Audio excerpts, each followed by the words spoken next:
Muy buenas tardes a todos, bienvenidos a nuestro cuarto y último módulo de actualización de enfermedades respiratorias. El día de hoy tenemos al doctor Raúl Jiménez de Panamá, quien nos va a estar hablando sobre el tratamiento actual para el EPOC. Adelante. Ok, muy buenos días. A la hora que estoy grabando este video son las 4 de la mañana acá en Panamá. No sé a qué hora se suba, así que buenos días, buenas tardes a todos. Un saludo a todos los miembros de la Federación Latinoamericana de Sociedades Científicas de Estudiantes de Medicina.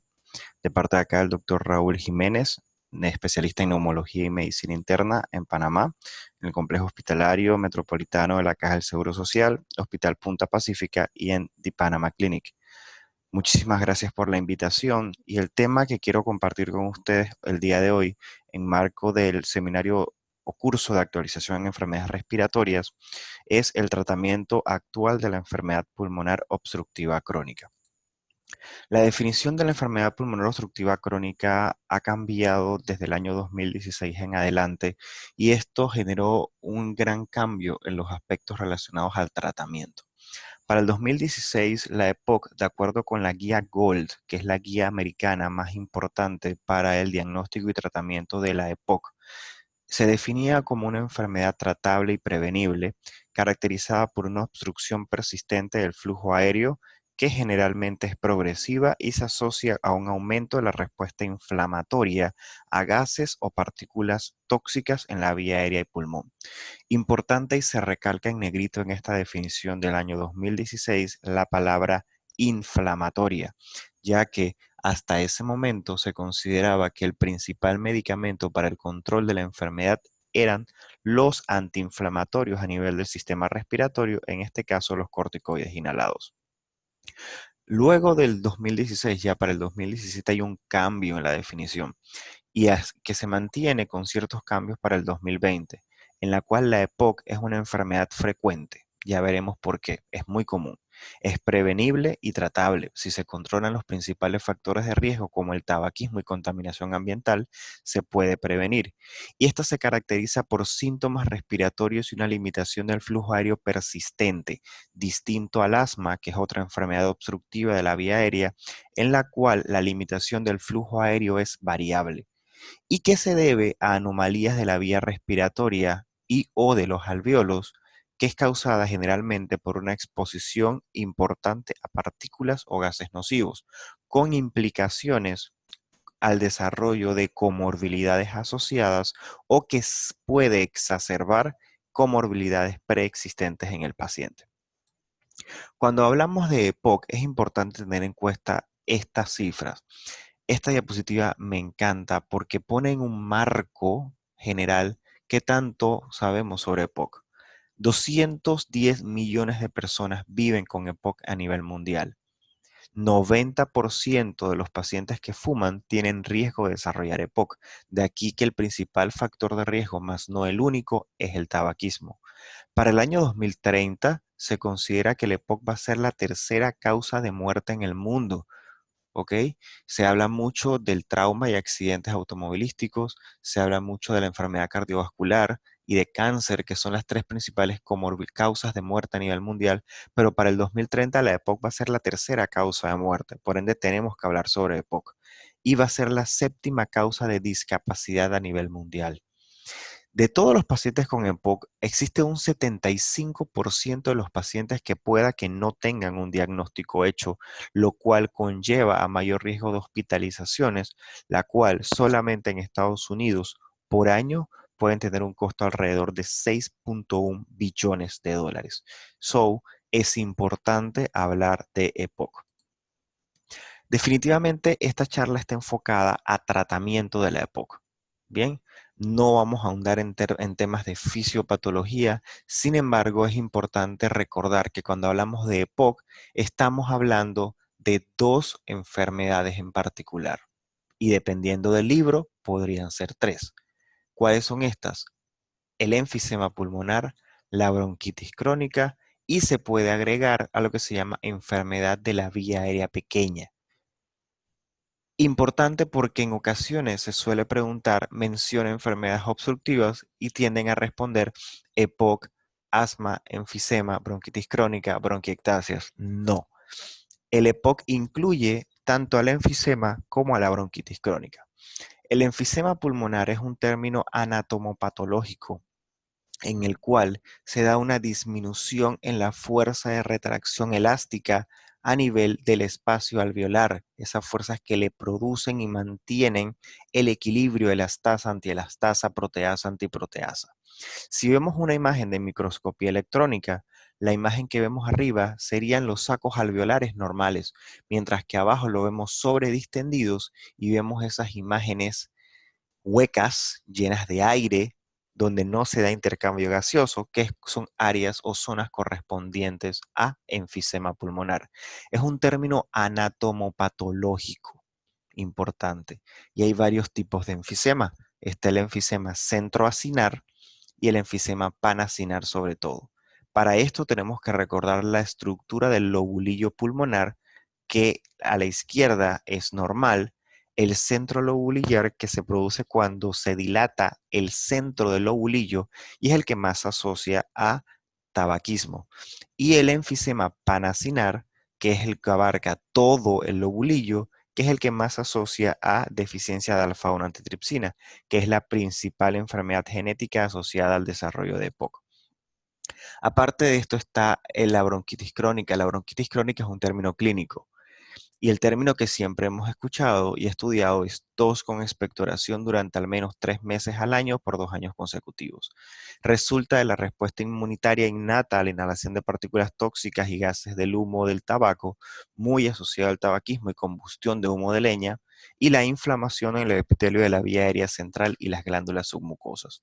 De ahí que hemos escuchado y leído en los libros de propedéutica los fenotipos de EPOC, el soplador rosado para hablar del paciente enfisematoso, que es el paciente delgado, con el tórax en tonel, con ausencia de cianosis, con tos que sobre todo es seca, con mucha disnea, mientras que el abotagado azul es el paciente más gordo, paciente con mayor producción de esputo, broncorrea, y que generalmente ese es el término asociado a la bronquitis crónica.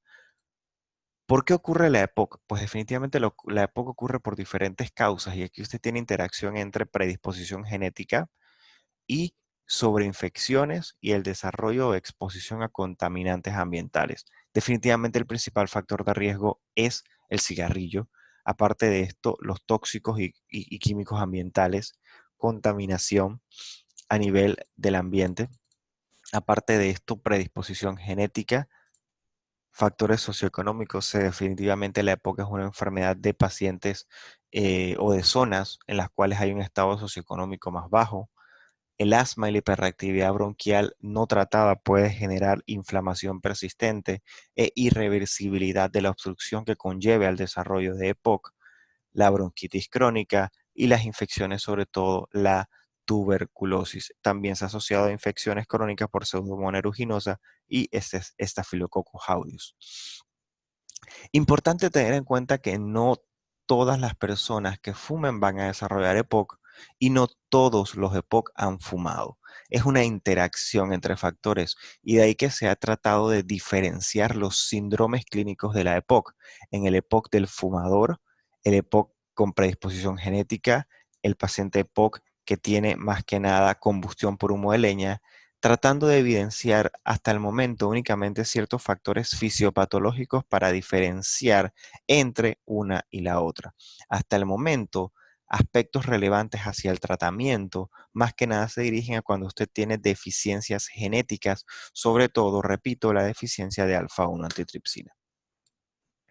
Para hacer el diagnóstico de EPOC, para tratar la EPOC hay que diagnosticarla. Y la EPOC es una mezcla de tres cosas: factores de riesgo, tabaquismo, exposición a contaminación ambiental, factores genéticos, infecciones a repetición, asociado a síntomas de EPOC, como los principales son tos y falta de aire. Definitivamente son los dos síntomas cardinales del paciente con EPOC. Y si usted le suma la producción de esputo, aumenta su probabilidad. En esta imagen clásica del néter vemos la diferenciación entre el soplador rosado y el abotagado azul, en que el de la izquierda sería el paciente con probabilidad alta de bronquitis crónica, mientras que el de la derecha sería el que tiene mayor probabilidad de desarrollar enfisema pulmonar o de tener ya enfisema pulmonar. ¿Puedo yo hacer el diagnóstico de POC únicamente con factores de riesgo y que el paciente tenga síntomas? No. La EPOC necesita imperativamente una prueba de función pulmonar. No hay EPOC sin una prueba de función pulmonar que evalúe y diagnostique esa obstrucción persistente al flujo de aire. Y en este caso, la principal prueba de función pulmonar es la espirometría, en la cual vamos a tener un patrón obstructivo en la cual la relación FEP1-FBC va a estar menor de 70%, postbroncodilatador, y dependiendo del valor del FEP1 postbroncodilatador, sabemos si esa obstrucción es leve, moderada, severa o muy severa. Y esto nos va a permitir clasificar nuestro paciente con EPOC en leve, moderado, grave o muy grave, o como se conoce, GOLD 1, GOLD 2, 3 o 4. Como leve si el FEP1 es mayor de 80%, moderado si está entre 50 y 80, grave entre 30 y 50 y muy grave menos del 30%. Importante, no siempre hay una obstrucción. Pueden haber casos, y esto pues ya nos toca a los especialistas, en los cuales usted puede tener un patrón pseudo restrictivo, pero asociado a una obstrucción en la espirometría. Los volúmenes pulmonares, es decir, el resto de pruebas de función pulmonar, podemos tener volúmenes pulmonares en los cuales pueden estar disminuidos. La DLCO, que es una prueba que mide estabilidad de la membrana alveolo-capilar, va a estar disminuida esa difusión por las fuerzas, por la alteración en las fuerzas de retracción elástica a nivel de la membrana alveolo-capilar, sobre todo en el enfisema pulmonar. La prueba de caminata de 6 minutos, que nos va a permitir evaluar la tolerancia del paciente con EPOC a el esfuerzo, y la prueba que se llama FENO, que mide la inflamación eosinofílica en la vía aérea, tiene utilidad como marcador de tratamiento en los pacientes con EPOC. Importante, y vuelvo y lo repito, no puede usted diagnosticar EPOC sin una prueba de función pulmonar. La principal es la espirometría. Veamos este caso. Es un paciente masculino de 67 años que trabajó en el campo durante toda su vida, fumador crónico con un índice paquete año en 45. Recordemos que el índice paquete año no es más que la relación entre el total de cigarrillos fumados por día multiplicado por la cantidad de años fumados. Eso se divide entre 20. Ese valor va a generar un riesgo de una enfermedad pulmonar. Por ejemplo, para EPOC es cuando el índice paquete año está arriba de 10, para cáncer de pulmón arriba de 15. Este paciente acude, y ya vemos que tiene un factor de riesgo, a su consulta por tos crónica seca y disnea de moderados esfuerzos. Resulta que este paciente, su familiar, es un técnico de radiología y le diagnostica, y mediante la tomografía, enfisema a nivel de la tomografía. Esto lo vamos a ver un poco más adelante. Podríamos decir que este paciente ya es EPOC en base a sus síntomas, factores de riesgo y la presencia de enfisema. No, repito, es importante las pruebas de función pulmonar. Se le realiza una espirometría en la cual aquí marco en rojo la relación FEP1-FBC, que está en 66, cuando dijimos que lo normal es arriba de 70 y menor de 70 indica un patrón obstructivo. Y vamos a ver el grado de severidad de la obstrucción. Vemos el FEP1 que está en 62. O sea, sería un patrón obstructivo moderado. Cuando hacemos la prueba post-broncodilatador, que nos ayuda a diferenciar entre asma y EPOC, vemos que la obstrucción se mantiene e incluso se hace más fuerte en 58 y no cambia el FEP1 a más de 80, por lo cual se mantiene el patrón obstructivo moderado. Este paciente sería un EPOC moderado o GOLD 2. Bien, entonces, estudios de imagen. Generalmente el estudio que más se utiliza es la radiografía de tórax. No existe, no existe una radiografía compatible con EPOC. Lo único que se encuentra en la radiografía son imágenes sugestivas de atrapamiento de aire. ¿Cuáles son estas imágenes? Horizontalización de los arcos costales, aplanamiento de los diafragmas, elongación del hemitórax, es decir, aumento del diámetro cefalocaudal, y en una placa lateral aumento del diámetro anteroposterior, que es lo que sería el tórax en tonel, e hiperlucencia de los campos pulmonares, que es que los pulmones se ven más negros en la radiografía, como vemos en esta placa de la izquierda. Estos son solamente datos de atrapamiento de aire. Esto usted lo puede encontrar en un asmático severo, en un paciente que tenga obstrucción de la vía aérea de cualquier otro tipo, no necesariamente EPOC, y son sugestivos, mas no diagnostican EPOC. Vuelvo y lo repito. En la tomografía que vemos en el centro, vemos estas zonas en las cuales, vamos a marcarlas,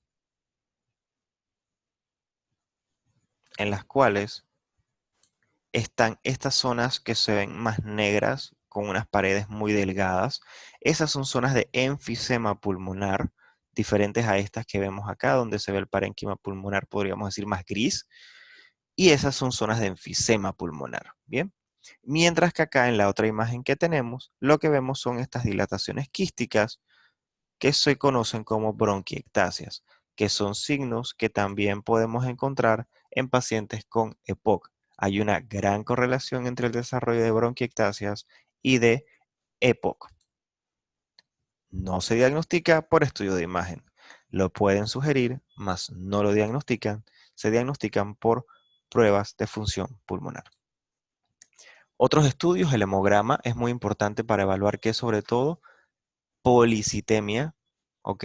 El aumento de la hemoglobina generalmente se asocia a hipoxia crónica, la oximetría de pulso para ver cuál es la saturación de oxígeno, los gases arteriales para ver si hay datos de una insuficiencia respiratoria crónica, electro y ecocardiograma para determinar si el paciente está ya desarrollando complicaciones tipo cor pulmonar, y el nivel de alfa-1 antitripsina que se debe hacer a todos los pacientes con EPOC para determinar si requieren o no suplemento de esta molécula.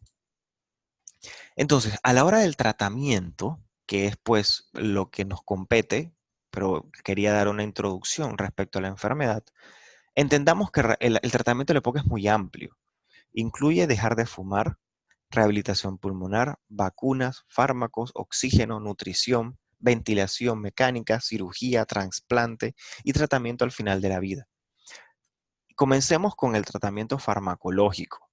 En el tratamiento farmacológico entendamos una cosa. A diferencia del asma, en el cual la obstrucción del flujo de aire es variable, es decir, que el paciente va a tener periodos libres de enfermedad, en el EPOC los síntomas son persistentes, es decir, que no se le van a ir. Y lo que usted trata de hacer es mejorar la calidad de vida y la sensación de falta de aire del paciente.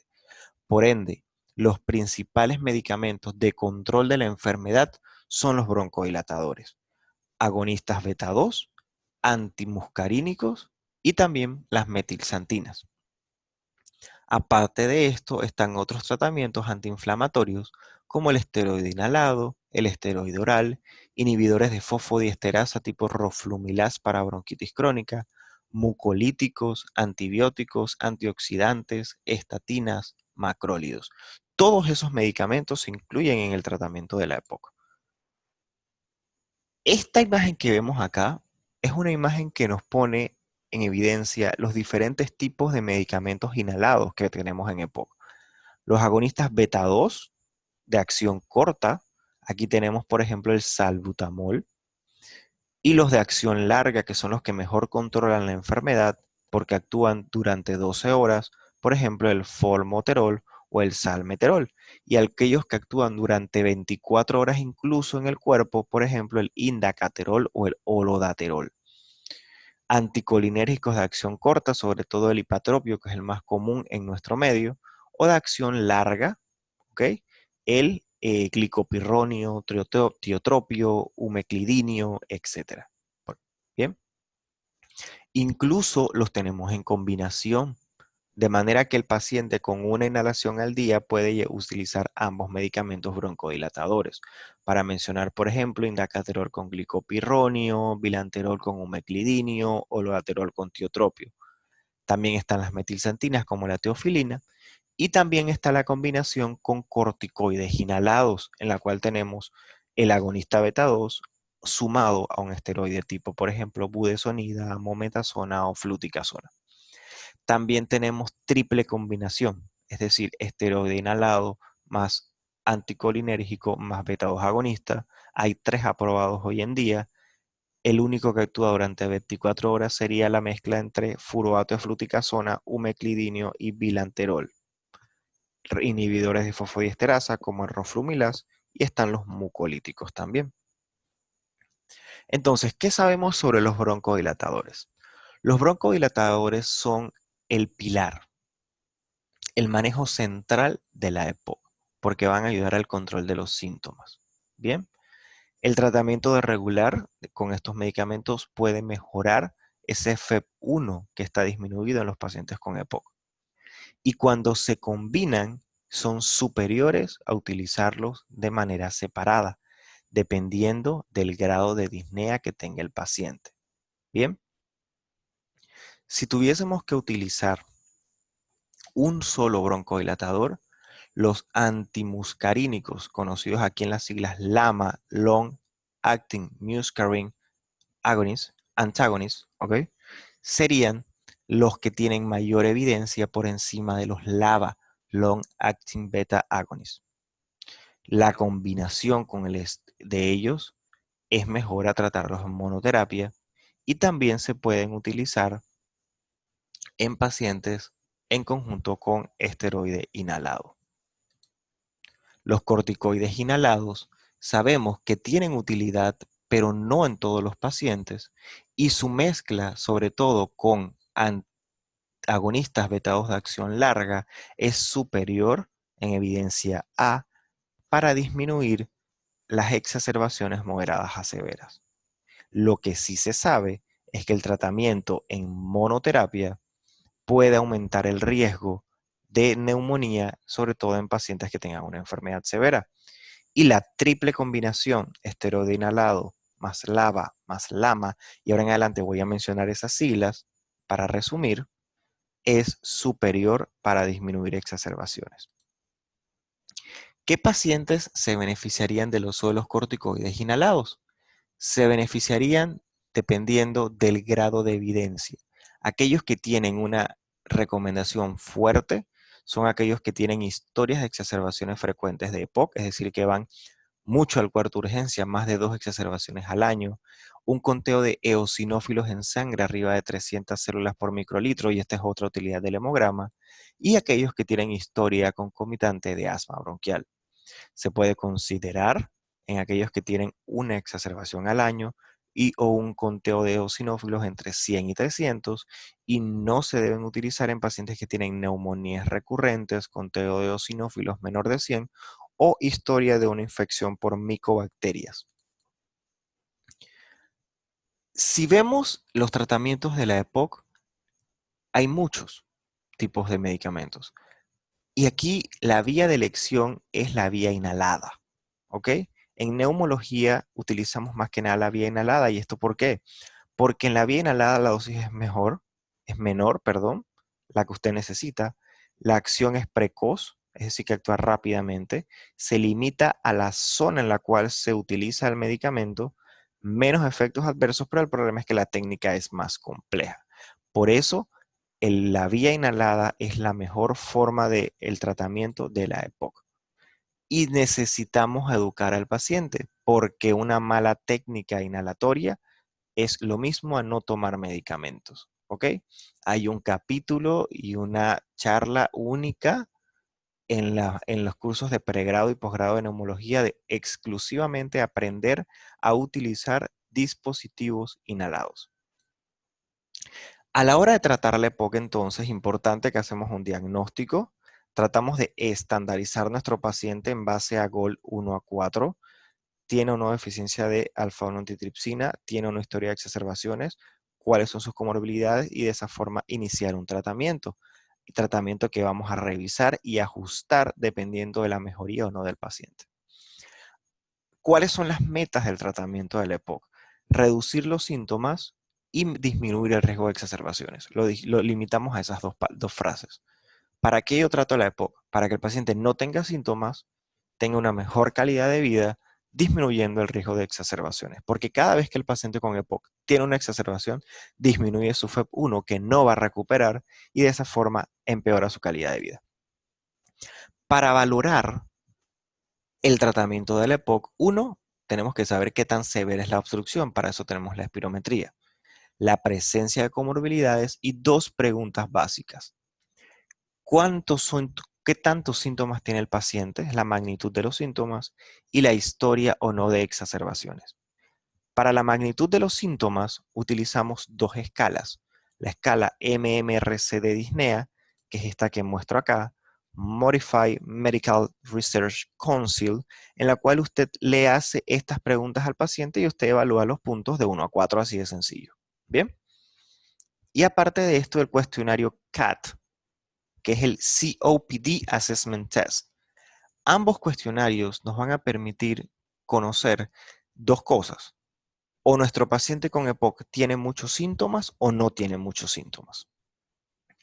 Y esto sumado a el riesgo o no de exacerbaciones nos va a permitir clasificar a nuestro paciente en base a un cuadro.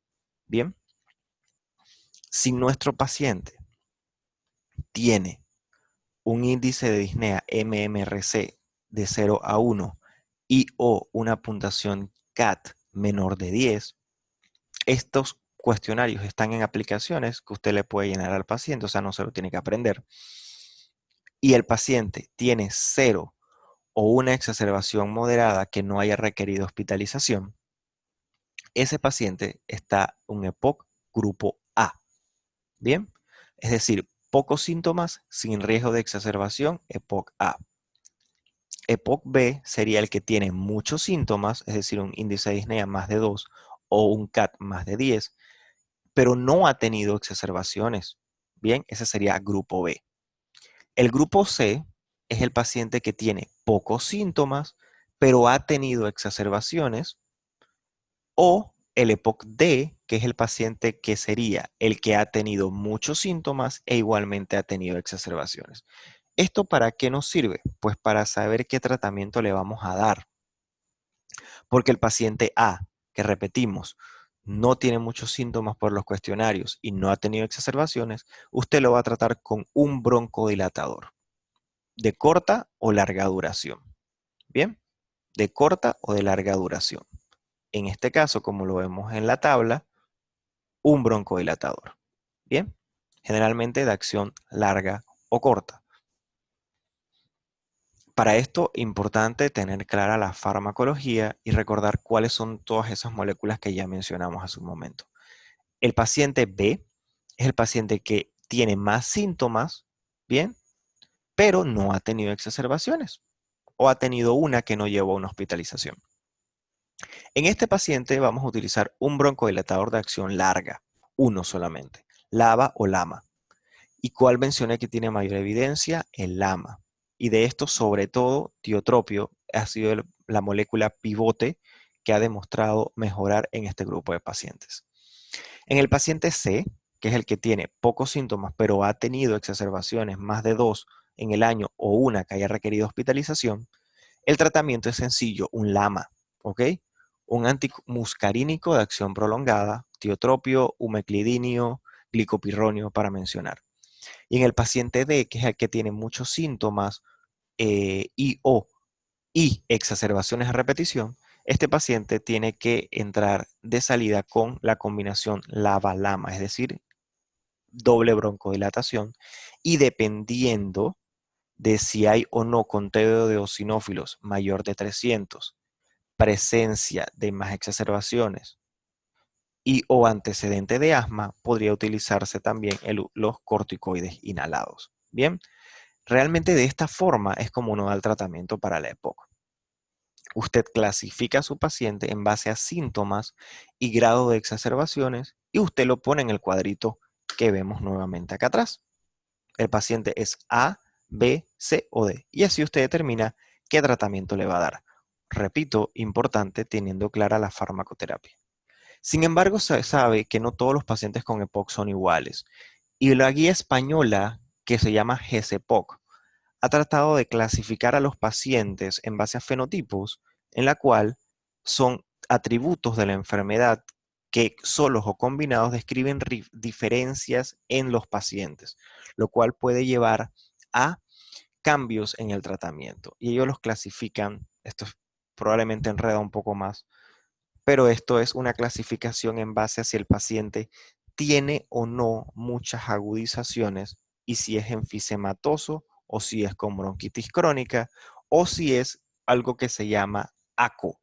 ACO es el término acuñado para asma COPD overlap, es decir, asma EPOC, que tiene criterios mayores, como aquí lo vemos, y criterios menores, para hablar de asma EPOC. Y de esa forma, este es un cuadro que nos clasificaría cuál sería el tratamiento en base a fenotipos. Para no enredar, recomiendo mantenerse para cursos de pregrado simplemente con la clasificación previa A, B, C o D. De esa forma. Esta que está acá la utilizamos más que nada ya pues clínicos con experiencia en el tratamiento del EPOC, pues más que nada para no enredarnos. Bien. ¿Qué pasa cuando usted inició el tratamiento? ¿Ok? Una vez que yo inicio el tratamiento, y el paciente viene a su cita control, hay dos preguntas que uno le hace. ¿Cómo está la disnea y si ha tenido o no exacerbaciones? Y así mismo vamos viendo el cuadro. Vamos con si el paciente ha tenido disnea. Si el paciente ha tenido disnea, ¿ok? Y el paciente está utilizando un LABA o un LAMA en monoterapia, entonces hacemos la combinación LABA-LAMA. ¿Bien? Si el paciente estaba en corticoide inhalado más LABA y no mejoró, LABA-LAMA. Bien. Y si estaba en triple terapia, evaluar si el paciente está usando bien su inhalador y tratar otras causas de disnea. Pensar que ese paciente pudiese estar desarrollando un cor pulmonar, puedes tener otra comorbilidad, etc. Bien. Entonces, en resumen, lo que usted hace es que si el paciente está en un paso, lo sube al otro. Y generalmente, para recomendaciones de sintomatología, lo importante es la doble broncodilatación. ¿Qué pasa con las exacerbaciones? Si el paciente tiene exacerbaciones, realmente usted se tiene que hacer una pregunta. ¿Qué tipo de tratamiento tenía el paciente? ¿Estaba en monoterapia con un LABA o con un LAMA? ¿Estaba en doble broncodilatación? Y aquí en adelante todo va a depender de cómo estén los corticoides inhalados. Perdón, los eosinófilos en sangre. Porque si usted sabe que el paciente tiene eosinófilos más de 300, no hay más nada que decir. Usted debe utilizar ya un corticoide inhalado. Es mejor si lo da en combinación triple. Y si los eosinófilos fuesen menor de 100 y el paciente fuese bronquítico crónico, utilizar un inhibidor de fosfodiesterasa como el roflumilaz. Si el paciente tiene enfisema o es fumador, se beneficiaría de la utilización de macrólidos tipo acitromicina, y aquí no estamos hablando de darle al paciente acitromicina como antibiótico por 5 días, sino como un medicamento que es un antiinflamatorio con una potencia comprobada, que usted va a utilizar, por ejemplo, en dosis trisemanal, una tableta 3 veces a la semana, puede ser lunes, miércoles, viernes, lunes, jueves, sábado, y esto lo va a utilizar a largo plazo. Bien, lo cual ha demostrado disminuir exacerbaciones en estos pacientes por su potencia antiinflamatoria. Los invito a revisar la farmacología de los macrólidos, que es muy interesante. Ojo con los pacientes de edad avanzada, que son la mayoría de los pacientes con EPOC, porque pueden tener en estos casos alteraciones a nivel de la conducción cardíaca y puede generar arritmias. Por ende, es muy importante la medición del intervalo QT previo al inicio del tratamiento con macrólidos. Eso respecto al tratamiento farmacológico. Se sabe que el paciente con EPOC que fuma tiene que dejar de fumar, no tiene sentido. La rehabilitación pulmonar, que es un capítulo inmenso de la EPOC, evalúa la utilización de técnicas para que el paciente mejore su funcionabilidad. ¿Ok? El paciente con EPOC se tiene que poner sus vacunas, vacuna de influenza todos los años, vacuna del neumococo, ya sea la 3 o la 23, dependiendo del estado vacunal. Hay un capítulo de oxigenoterapia. El paciente con EPOC va a requerir oxígeno cuando su saturación de oxígeno a aire ambiente o en una prueba de esfuerzo caiga por debajo de 88%. Recuerden que el paciente con EPOC va a tener hipoxia crónica, en la cual ellos van a manejar una saturación entre 88 y 93%. Cuando eso cae de 88 en reposo o luego de una prueba de caminata de 6 minutos, va a requerir oxigenoterapia, o si tiene una presión parcial de oxígeno en gases arteriales menor de 55. Bien, el oxígeno se utiliza con el paciente a la titulación necesaria para lograr esas metas a que esté entre 88 y 93, mínimo durante 15 a 16 horas al día. Bien, el apoyo nutricional es muy importante y para esto usted tiene que darle al paciente, recordemos que el paciente con EPOC se nutre como si fuera un paciente diabético. Recuerden que el paciente con EPOC tiene retención de CO2. Entonces, ¿qué nutriente no debe comer en exceso? El carbohidrato, porque recuerden que la vía final de los carbohidratos es agua y CO2. ¿Ok?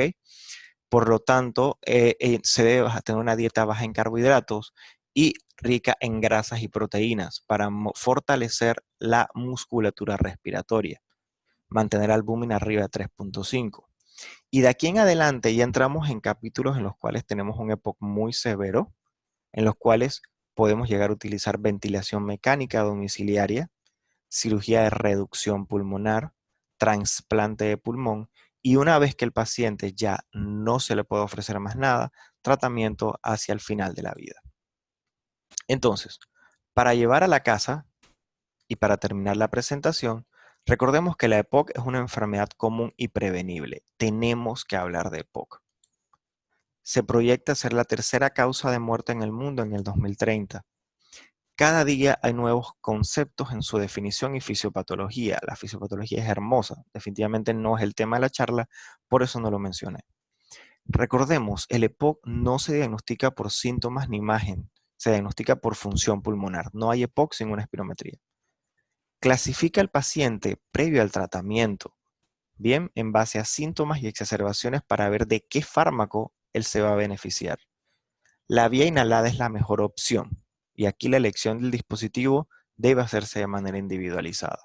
Y el rol tanto del internista como del médico de atención primaria en el EPOC es muy importante. El EPOC no es una enfermedad del neumólogo únicamente, el EPOC es una enfermedad de todos los médicos, en la cual partimos del diagnóstico, la sospecha, para poder llegar a un diagnóstico certero y generar un tratamiento, ya que mientras más temprano se trata el paciente con EPOC, sabemos que más rápido puede iniciar la mejoría de sus síntomas. Bien, así que pues con esto terminó la presentación.